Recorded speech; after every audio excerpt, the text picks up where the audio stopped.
प्यारे छात्रगण, छात्रगण के guardian,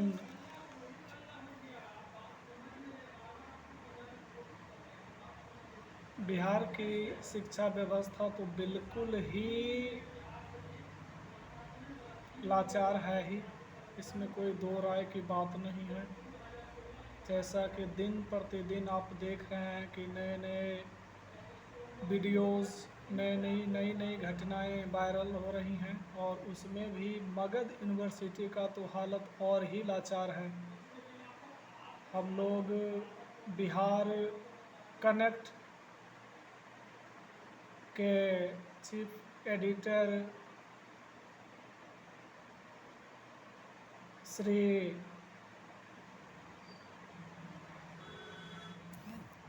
Gyanendra sir से सबसे पहली बार मिल करके इस मुद्दा को उठाने का कार्य किया था।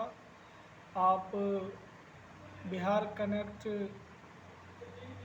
को यूट्यूब पर सर्च कर करके हमारे इस वीडियोज़ को देख सकते हैं।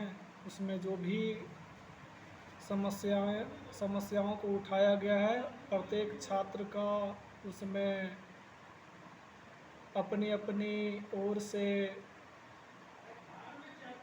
उसको लेकर के आवाज़ उठाया गया है।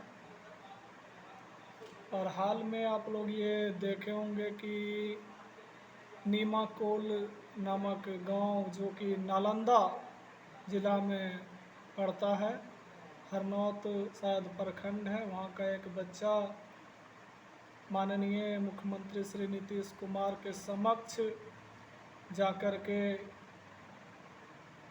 ये चेष्टा कर करके, प्रयास करके, आत्मबल जुटा करके, और आत्मबल जुटाने की बात तो ऐसे है नहीं, वो बच्चा बिल्कुल आत्मबल है ही, आत्मबल से ओत-प्रोत लड़का है।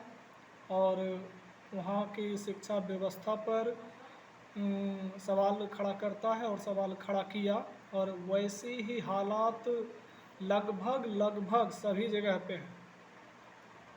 तो और चूँकि मैं भी मगध यूनिवर्सिटी का छात्र हूँ, मगध यूनिवर्सिटी के इंग्लिश डिपार्टमेंट सेशन 2019-21 का छात्र हूँ, और अब तक फर्स्ट सेमेस्टर का भी कोई एग्ज़ाम शेड्यूल नहीं निकला।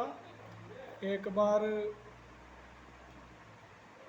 ऐसा सूचना या जानकारी आया कि जनवरी में ही ऐसी परीक्षाएं ले ली जाएंगी और एग्ज़ाम कैलेंडर भी तैयार कर दिएगा, परंतु उसका कोई भी कहीं भी इफ़ेक्ट नहीं है। वो मान लिया जाए तो अफवाह ही थी। तो जब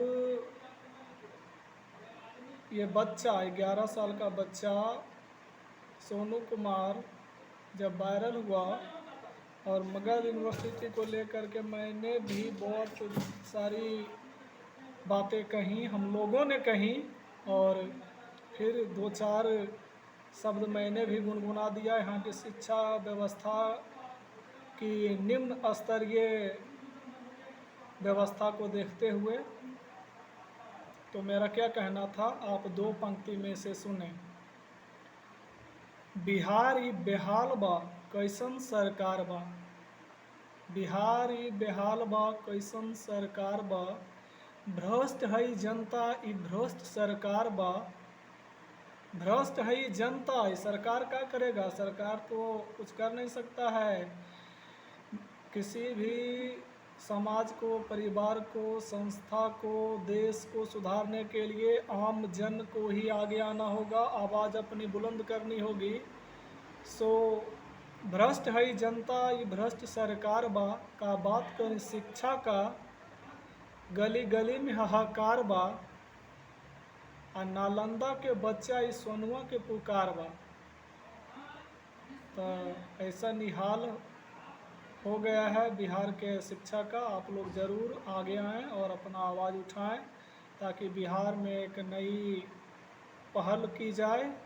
सभी क्षेत्र को लेकर के, शिक्षा ही ना बल्कि हर एक क्षेत्र को लेकर के लोग आगे आएँ, आवाज़ उठाएं, और हर एक को सही होना पड़ेगा। बिना सही हुए आप ना तो आगे बढ़ सकते हैं और ना ही किसी के ऊपर आप विश्वास कर सकते हैं और आगे बढ़ाने की चेष्टा कर सकते हैं। धन्यवाद।